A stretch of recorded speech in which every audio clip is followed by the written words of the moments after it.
Nosso tema hoje perpassa o estudo desse livro inicial do monoteísmo na Terra, que é o livro Gênesis, vindo da tradição do missionário Moisés. Mas através de uma luz muito especial, de uma perspectiva muito especial, que é a luz da doutrina espírita, que liberta os nossos corações e o nosso entendimento, a fim de proporcionar a possibilidade sonhada por muitos séculos, primeiro, de poder ter acesso a esses textos, porque missionários como Jan Hus morreram na fogueira, simplesmente porque desejavam que o povo tivesse acesso aos escritos sagrados. E mesmo depois de ter acesso a esses escritos, pelo fato de eles estarem narrados numa linguagem simbólica, rica em metáforas, nem sempre a mente popular pôde extrair a essência espiritual que está encerrada, enclausurada nesses textos. Mas graças à boa vontade e à caridade dos espíritos superiores, que pelas mãos de Allan Kardec tiveram seus ensinos codificados e sistematizados, hoje nós podemos ler com clareza, com uma clareza nunca antes atingida, porque com o auxílio dos princípios espíritas podemos adentrar nesses textos e retirar o espírito da letra, o pão espiritual para as nossas almas sedentas de consolo e de esclarecimento. Almas sedentas do alimento, capaz de sustentá-las na jornada espiritual do próprio aperfeiçoamento íntimo. Dizem que o povo é retratado na sua literatura. E qual de nós poderá abrir as poesias de um Fernando Pessoa e não sentirá a alma do povo português? A literatura é capaz de evocar a alma de um povo. E não foi de outro modo na Grécia Antiga. Todos os monumentos, toda a arquitetura, toda a cultura do povo grego retirou a sua vitalidade do poeta Homero e de Hesíodo.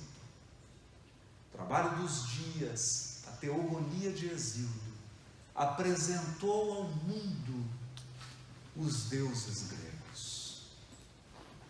Homero, com suas duas grandiosas obras, Ilíada e Odisseia, fundamentou toda uma cultura que encantou e influenciou o Império Romano, a ponto de podermos dizer, sem medo de errar, que o mundo ocidental está alicerçado nessas três grandiosas obras: Teogonia, Ilíada e Odisseia.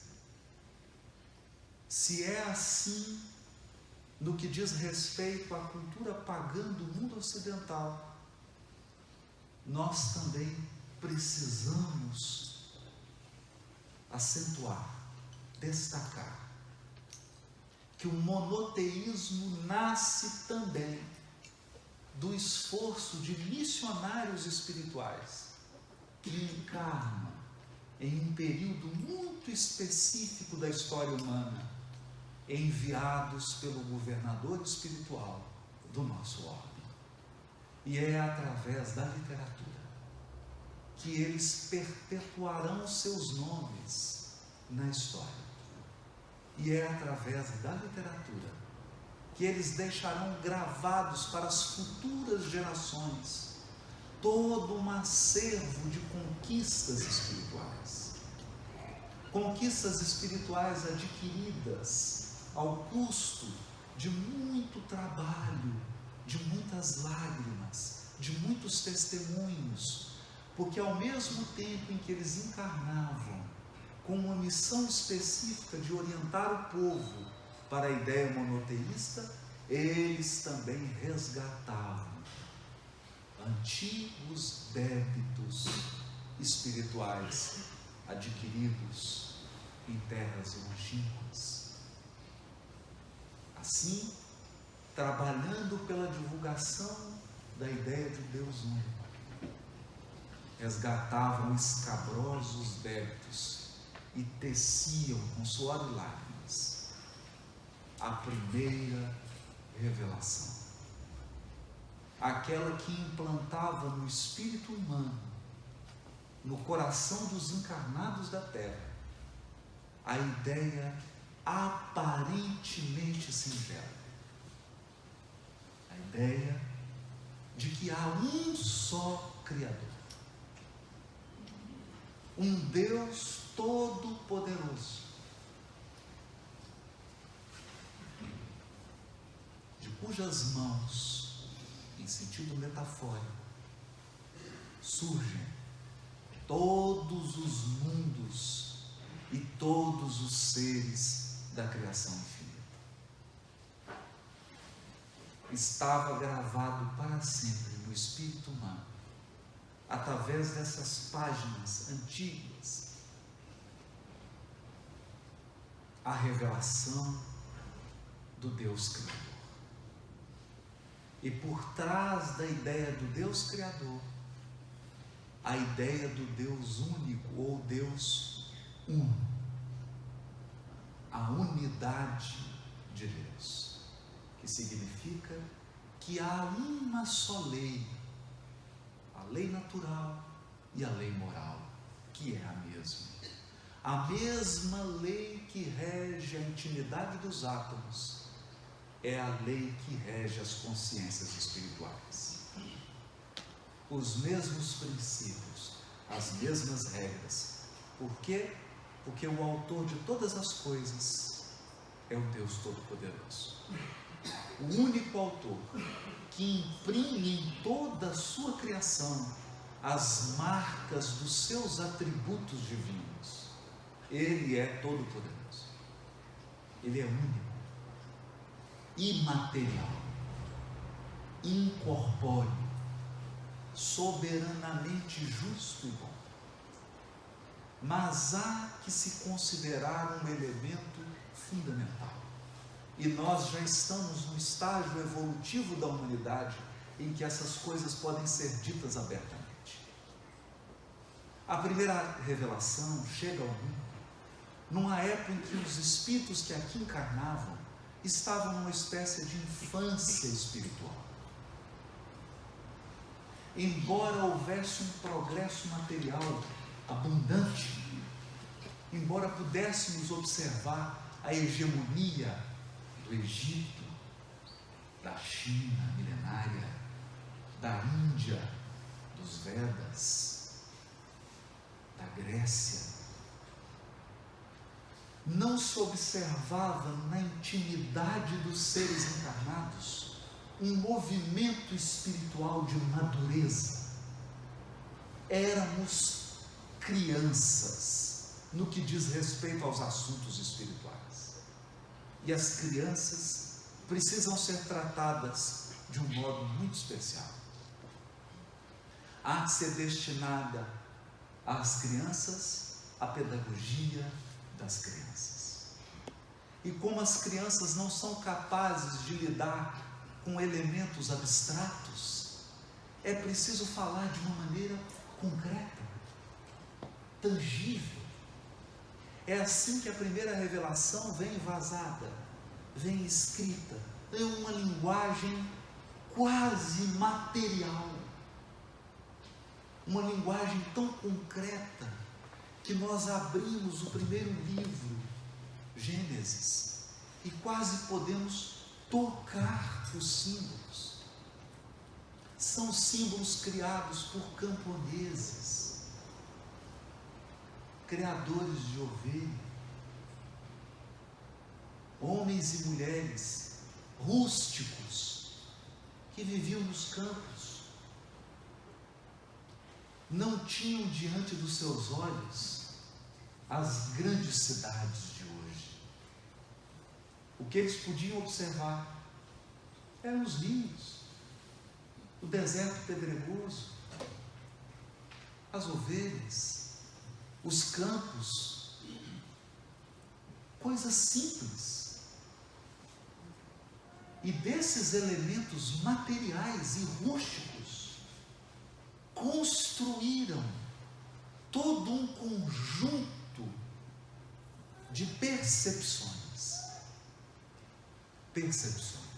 Hoje, iluminados pela doutrina espírita, nós sabemos que esses escritores, que esses missionários tinham percepções do mundo espiritual, eram intuídos, orientados pelos espíritos superiores, sob a coordenação do nosso governador espiritual, nosso Senhor Jesus Cristo.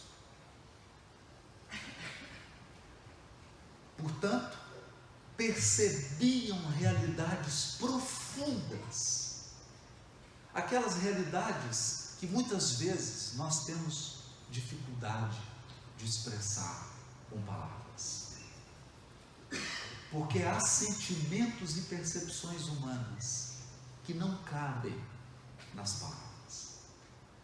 Os poetas sabem disso, e em Portugal nós temos muitos deles, grandes poetas, grandes, estão no Parnaso de Alentum, voltaram do mundo espiritual para nos dizer que a vida prossegue para além do sepulcro, que a morte não existe, que vale a pena amar, que a nossa vida não se restringe ao corpo físico, que há muito mais coisas entre o céu e a terra do que desconfia a nossa vã filosofia. Portanto, essas percepções precisavam ser vestidas, e se vestiram com a cultura da época. Examinemos algumas delas. O livro de Gênesis começa diferente de todos os outros livros das tradições. Se você abrir a Teogonia de Hesíodo, verá uma multidão de deuses. Um Deus que criou os mares, um Deus que criou a terra, um Deus que criou o sol, um Deus que criou a lua. E não raro esses deuses estão numa guerra perpétua, em luta. Os deuses nascem do conflito. O próprio rei do Olimpo, Zeus, assassina o próprio pai. A história dos deuses pagãos é um misto de horror e guerra. Mas o livro do monoteísmo, o livro que nasce da inspiração espiritual superior, começa com o Deus único, que não luta com ninguém, que não briga com ninguém, simplesmente fala. Simplesmente diz: haja luz. E com a sua palavra, na poesia do livro de Moisés, o que é uma poesia? E deve ser lido como uma poesia. O livro Gênesis deve ser lido como se lê Fernando Pessoa, como se lê Antero de Quental. como poesia. Então, pela palavra do Deus Todo-Poderoso, surge as estrelas, o sol, a lua, a terra, os mares, pela palavra. Basta que o Criador fale e o mundo passa a existir. E então, naquele símbolo tecido com as impressões e com a sensibilidade daqueles camponeses poetas,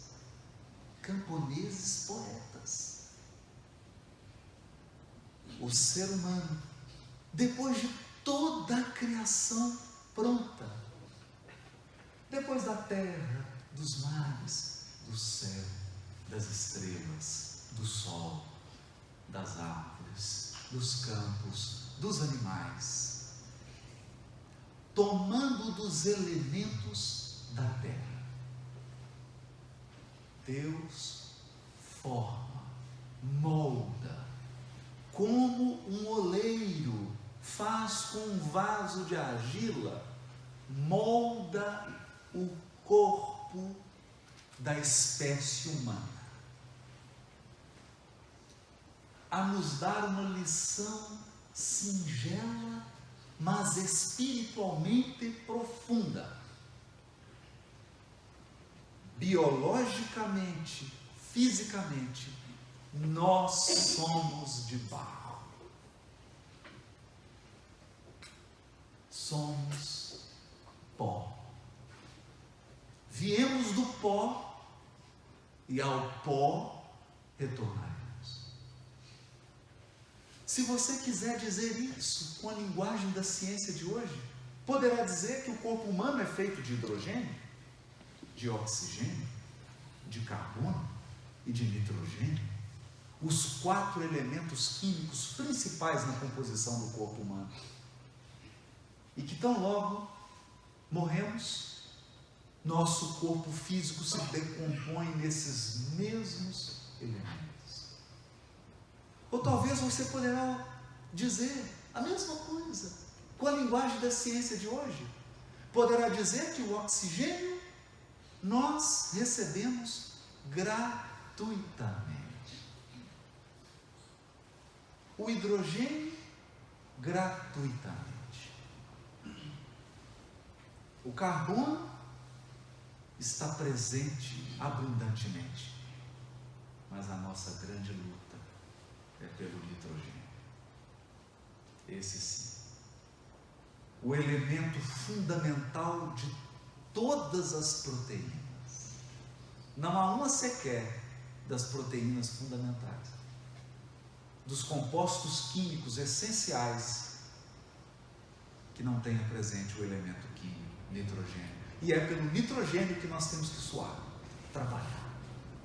É pelo nitrogênio que nós empreendemos guerra, lutas, esforço para a conquista do nitrogênio.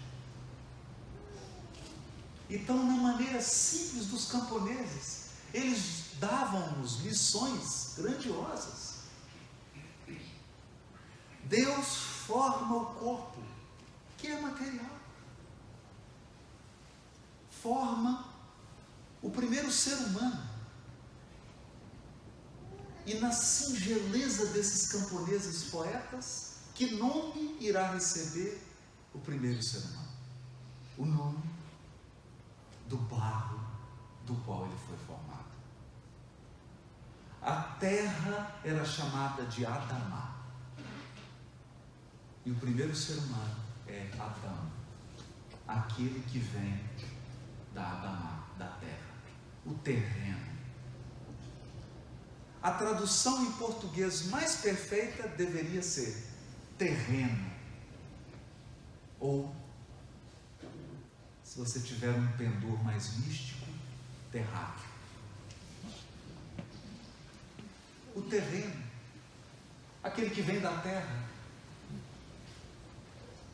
para nos lembrar da fragilidade de um ser humano.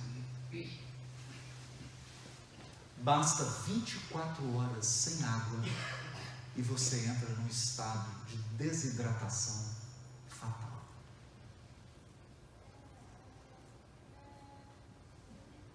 Basta uma singela infecção e você pode fazer a grande viagem para o mundo espiritual. O nosso corpo é uma argila. Maravilhoso, bem moldado, obra-prima, mas frágil como o barro. Todas essas coisas Deus formou com a sua palavra. Mas na linguagem dos camponeses poetas, Deus toma essa forma de barro e sopra nas narinas dessa forma, e ao soprar, essa forma toma vida. O símbolo parece simples.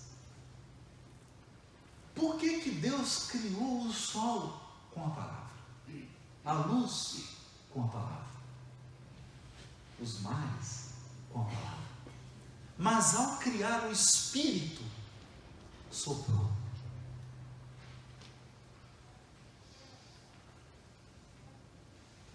Por quantas horas você é capaz de falar? Bom, alguns são mais faladores, outros menos. Alguns são capazes de falar por 24 horas, sem parar. Outros, por 2 horas, 4 horas. Mas eu pergunto, por quanto tempo você é capaz de soprar? Pouco tempo. Talvez aquele que é capaz de permanecer 12 horas falando ininterruptamente, e geralmente mal dos outros, não é capaz de soprar por 1 minuto. Experimente. Experimente soprar ininterruptamente por 5 minutos.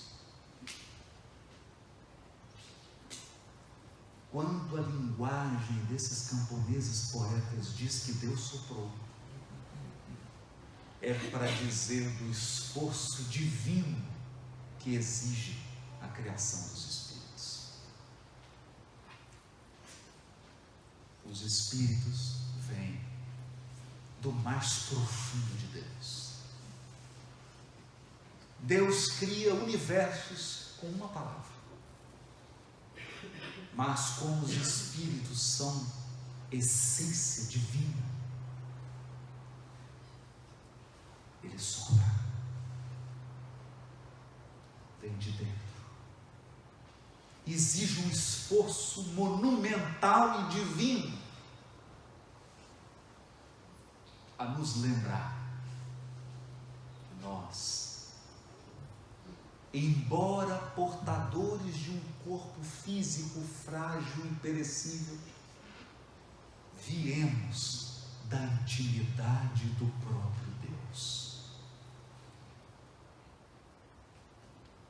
É o que dirá o Salmo: vós sois deuses, com D minúsculo, a nos recordar da nossa origem divina, da nossa essência divina. Os séculos transcorrerão até que venha a doutrina espírita para nos explicar essas revelações singelas que os camponeses tiveram. Virá a doutrina espírita e nos dirá: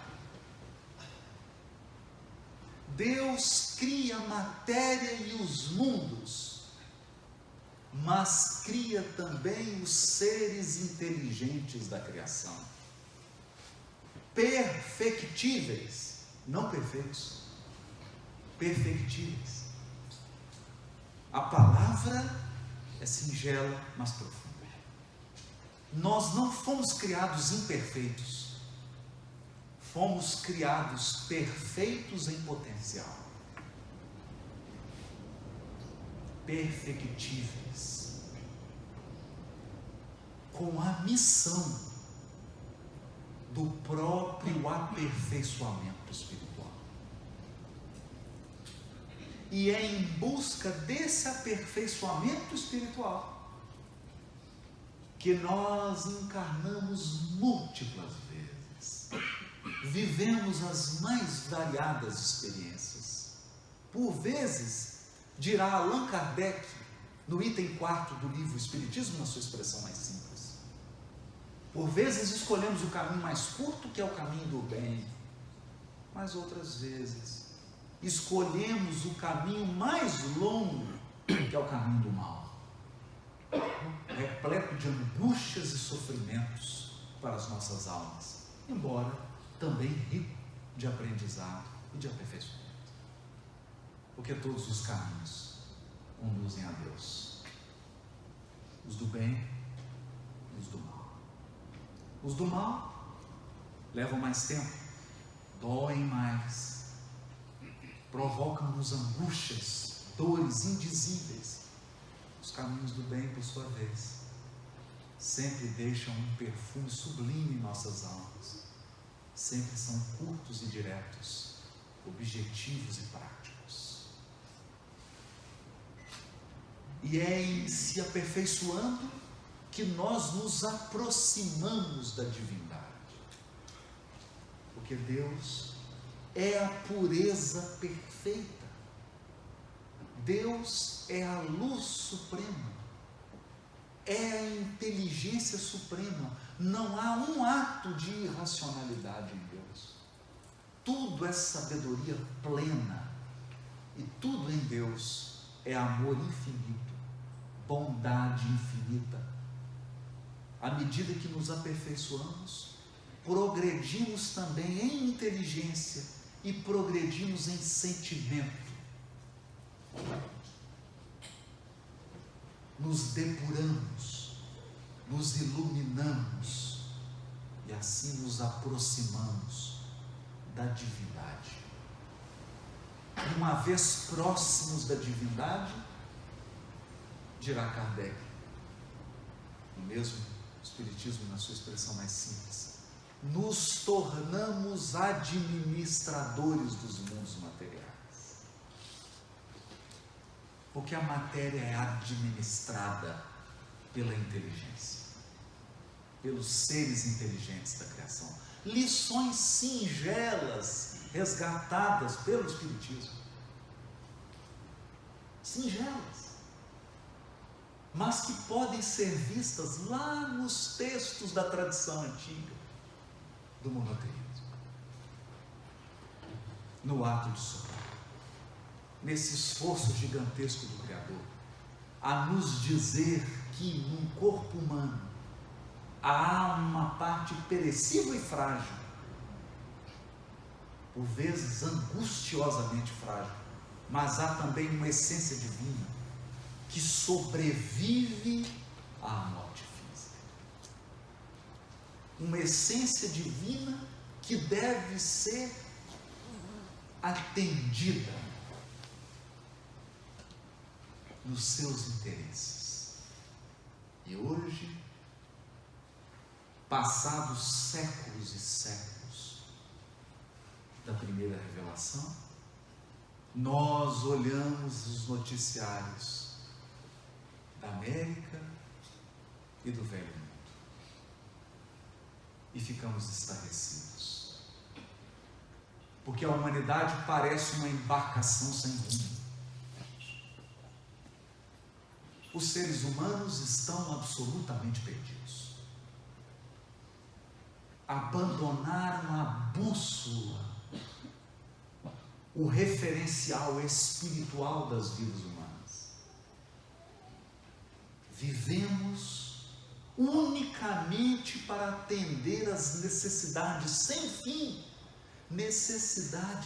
fim do nosso corpo perecível. Por que necessidade sem fim? Porque você toma água agora, para daqui a algum tempo voltar a ter uma sede terrível. Você almoça hoje e terá que almoçar amanhã. Você dorme agora e amanhã inevitavelmente terá que dormir. São necessidades sem fim. E ao lado dessas necessidades básicas do nosso corpo perecível, há as necessidades que o espírito inquieto cria fantasiosamente para as suas vidas. Necessidade de possuir, necessidade de reter, necessidade de controlar, necessidade de comandar. E assistimos agora o fim de um projeto, de um ambicioso projeto. Ambicioso projeto que teve seu ápice na Grécia Antiga, quando Deus foi retirado das cogitações humanas e foi colocado no centro dessas cogitações um ser humano. E o ser humano passou a ser a medida de todas as coisas. O Criador Todo-Poderoso foi relegado ao abandono. Os interesses espirituais foram esquecidos. E nós resolvemos adotar como parâmetro o homem, medida de todas as coisas. Olha para a civilização de hoje. Que tipo de medida um ser humano é capaz de oferecer? São tantos interesses, são tantas necessidades, são tantas culturas diferentes, são tantos modos de pensar diferentes, são tantos interesses inconfessáveis, provocando conflitos, atentados, mortes, guerras, sem falar na exploração do ser humano pelo próprio ser humano. Então, nesses momentos de tormenta, preditos pelos missionários do passado, preditos, porque sabiam que o caminho que tomávamos daria nesses resultados. Sabiam que esse caminho que nós havíamos escolhido nos levaria a esse naufrágio da civilização. Naufrágio por quê? Porque a vida, a própria vida humana, perde valor. E nesse momento de tormenta, surge a luz da revelação espiritual.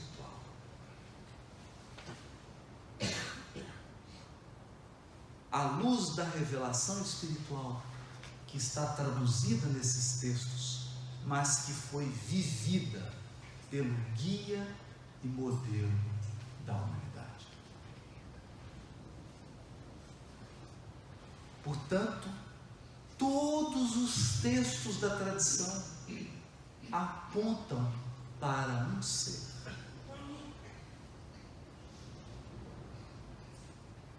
Para uma consciência.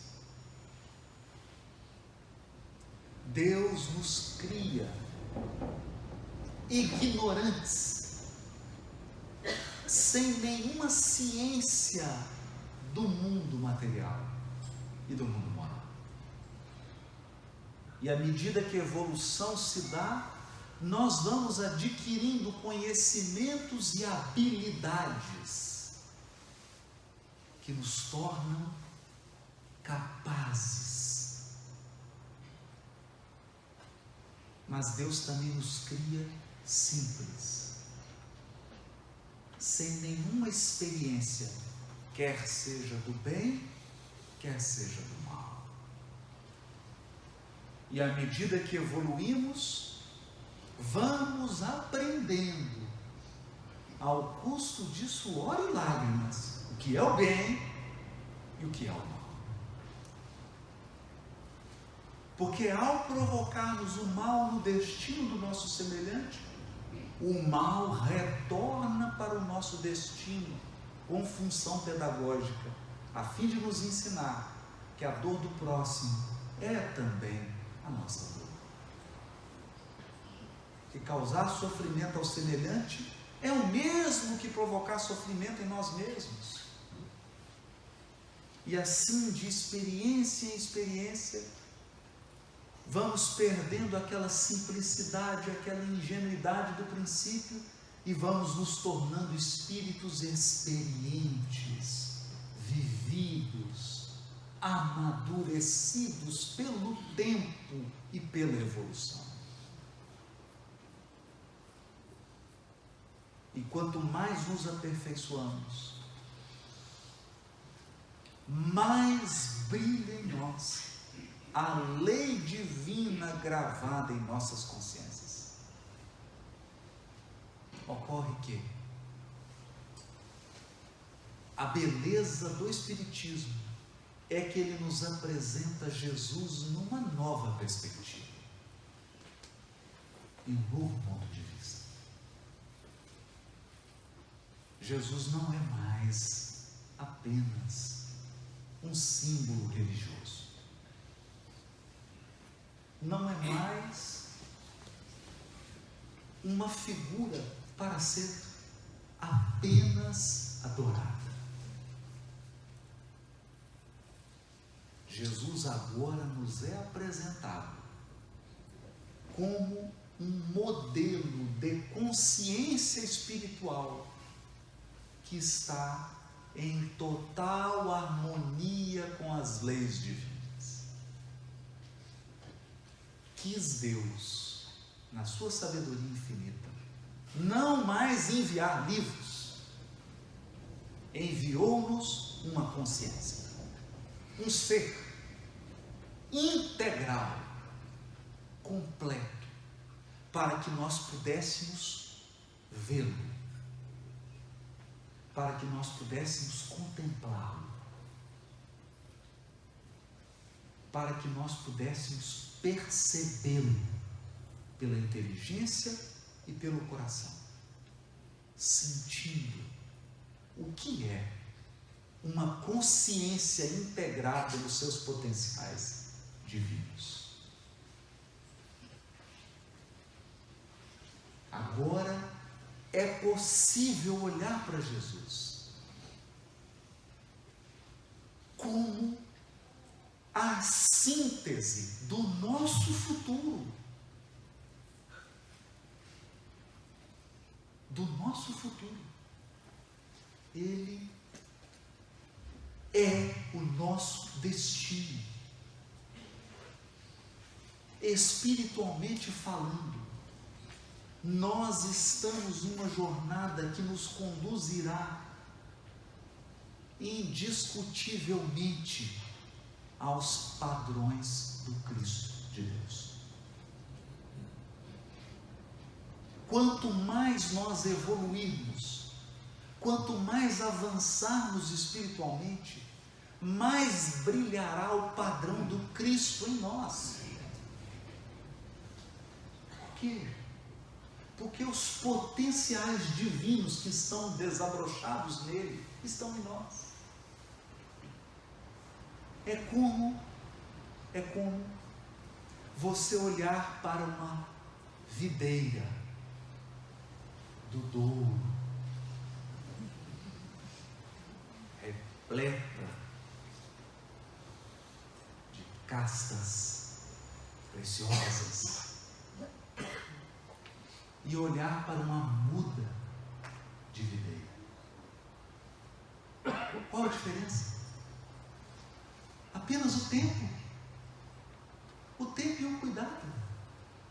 Você olha para uma muda de videira e sabe que é destino dela transformar-se numa videira frondosa e repleta de castas raras, que darão o melhor vinho.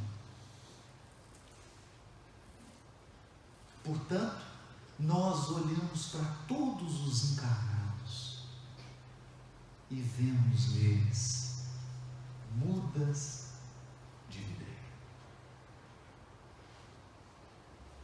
que com o tempo, o crescimento e o cuidado se tornarão videiras maravilhosas. Por quê? Porque somos videiras. Com o tempo, nós não daremos laranja, nem limão. Alguns estão dando limão agora, um pouquinho azedos, mas daremos uva, porque essa é nossa essência. Portanto, os Espíritos dizem: Cristo é nosso futuro. Ele é nosso futuro. Irremediavelmente, quanto mais passar o tempo, mais nós nos tornaremos semelhantes a Jesus. Essa é uma verdade. Por isso ele é modelo.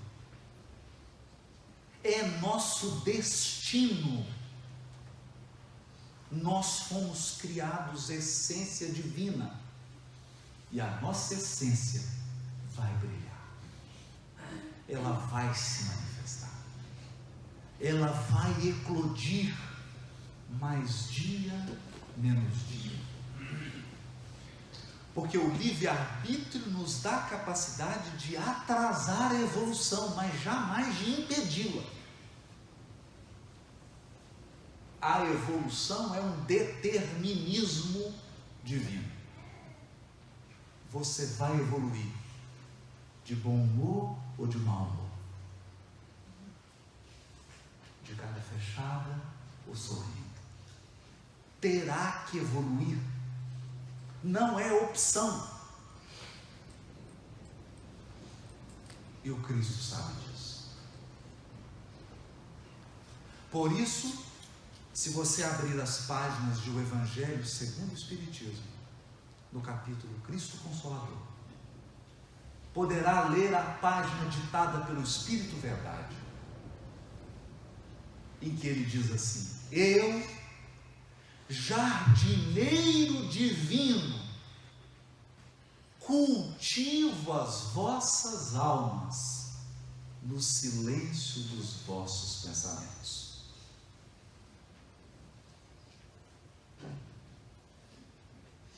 Você quer ver isso de perto? Eu cruzei o Atlântico uma vez.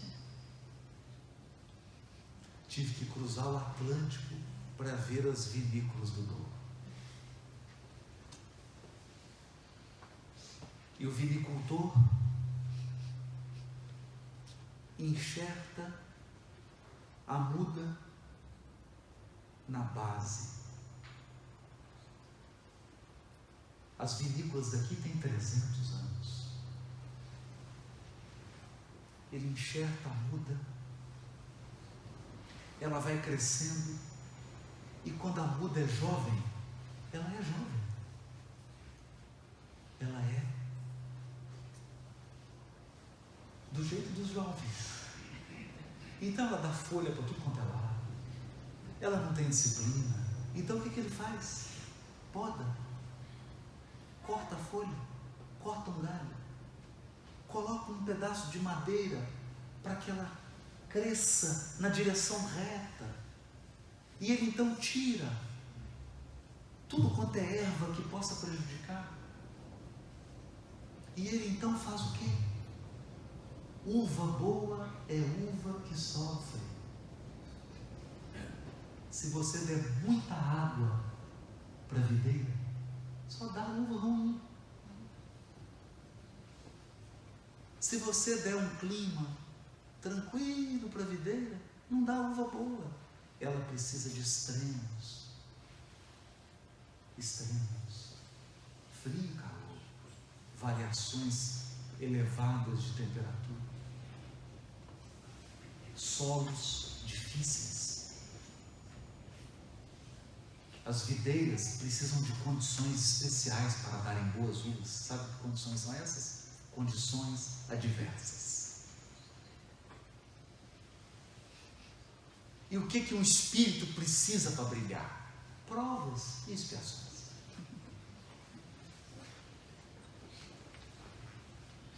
Provas e expiações. Se você deixar o ser humano só em condições boas, ele não dá nenhuma uva boa. Mas então, quando ele é submetido a diferenças de temperatura, a um solo ingrato, a pouca água, à solidão, ao medo, ao esforço, ao suor, às perdas, às lágrimas, às dores, então ele produz as uvas mais espetaculares e começa a cumprir seu destino. Aqueles camponeses já sabiam disso. Não foi por outra razão que Jesus disse assim: eu sou a videira verdadeira. Ele só não disse assim do douro. Isso não está lá. Não está lá. Senão nós vamos criar uma briga com as outras vinícolas espalhadas pelo mundo. Mas ele disse: eu sou a videira verdadeira e meu pai é o lavrador.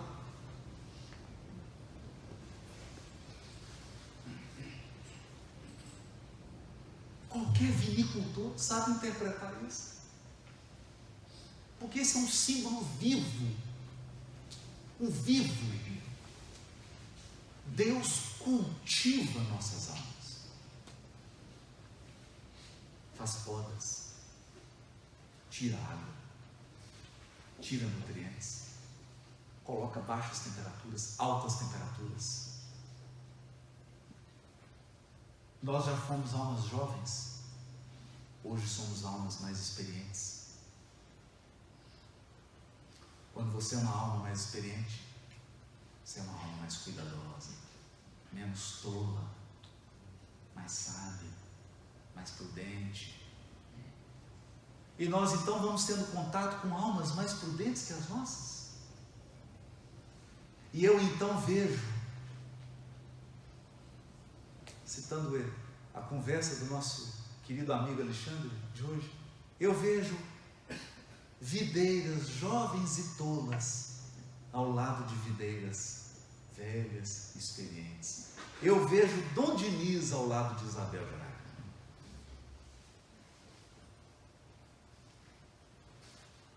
É que Deus mistura. Coloca espíritos superiores ao lado de almas tolas, como as minhas, por exemplo. Não posso falar com ninguém. Espíritos superiores ao lado de almas tolas.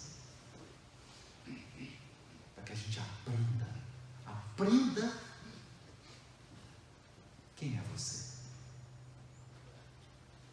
Quem é você? Você é o corpo de barro? Ou você é o sopro de Deus? Você acha que todo o seu amor, que toda a sua sabedoria, que todo o seu esforço, que toda a sua luta vai ficar no caixão? Não. Não. O túmulo é uma porta que se abre para experiências mais grandiosas. Eu diria, para as verdadeiras experiências, as eternas. Portanto, o Espiritismo nos devolveu a genuína espiritualidade dos textos sagrados. Porque hoje nós olhamos para Jesus como o sol da imortalidade, nosso guia e modelo, como aquele vinicultor que irá cultivar as nossas almas até que elas possam produzir o melhor dos vinhos, espiritualmente falando. o melhor deles. Nesse dia, quando Cristo houver completado o seu trabalho em nossas almas, nossas palavras serão somente e tão somente palavras de amor e bondade. Nossos pensamentos serão unicamente pensamentos de sabedoria, de beleza e de amor. Nossos gestos serão a fraternidade pura. Nossos hábitos serão simples. Seremos grandes por dentro. Seremos realeza interior. Seremos puros, profundamente puros e simples, como as águas cristalinas do Douro. Seremos esperança, fé, inteligência, primor, cuidado, disciplina. Quando a obra se concluir, estaremos mais próximos do Criador. E então, ocuparemos a parte que nos toca na criação. Nos transformaremos em administradores dos mundos e em pedagogos das almas mais simples e mais jovens que as nossas. Essa é a evolução espiritual. É isso que esses textos tentaram dizer e disseram. E é isso que as luzes da doutrina espírita lançam sobre esses textos, para nos ensinar: brilhe a vossa luz. Como diz Emmanuel no capítulo 30 do livro Fonte Viva, porque nós também trazemos o gene da divindade. Deus está em nós, tanto quanto nós estamos em Deus. Educa e transformarás a animalidade em humanidade, a humanidade em angelitude. Educa. A obra do Cristo é uma obra eminentemente educativa. Não a educação formal das universidades, não a educação formal das escolas, a educação das almas. Das almas. E é nesse sentido que nesses momentos de tormento na Europa e no mundo inteiro, nós sabemos que a revelação espírita é luz para as nações, luz para os corações. Não porque veio substituir as demais religiões, não. É luz porque veio nos recordar de que nós não somos o corpo de argila, nós somos o sopro de Deus. Nossa vida não termina no túmulo. Nossos interesses são interesses maiores e mais grandiosos que os interesses do corpo perecível. Nosso destino é a grandeza espiritual, por enquanto,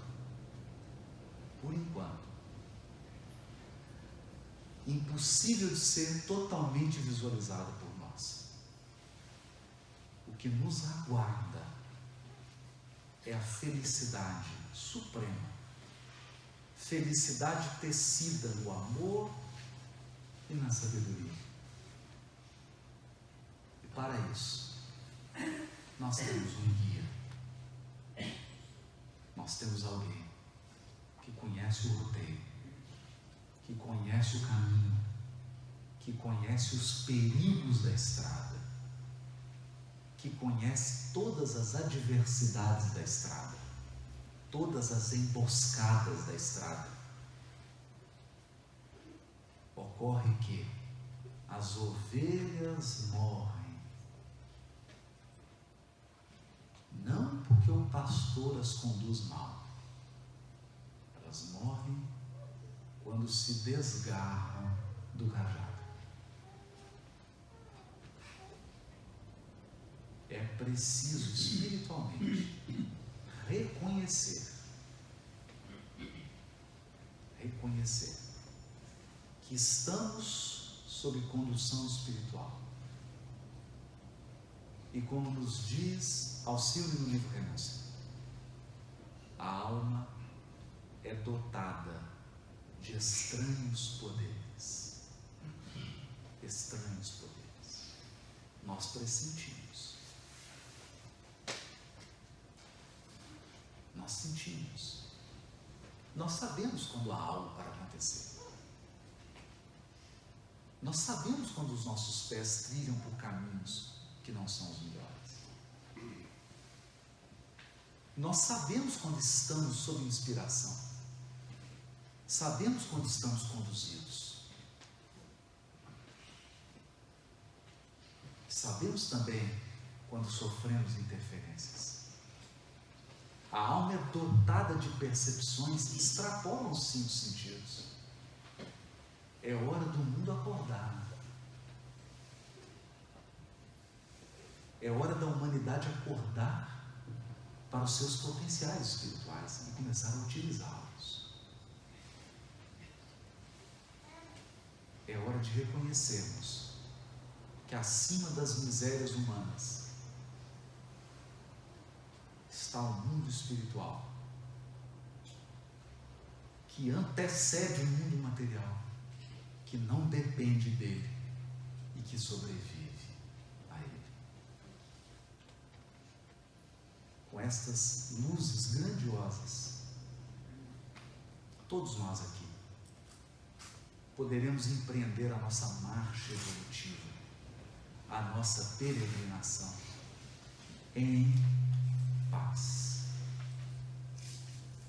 Não sem lutas,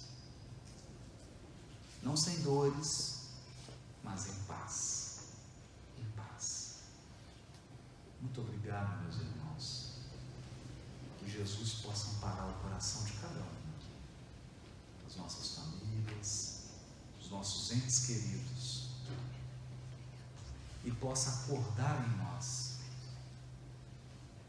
nossas memórias espirituais, a fim de que nós nos recordemos de quem verdadeiramente somos.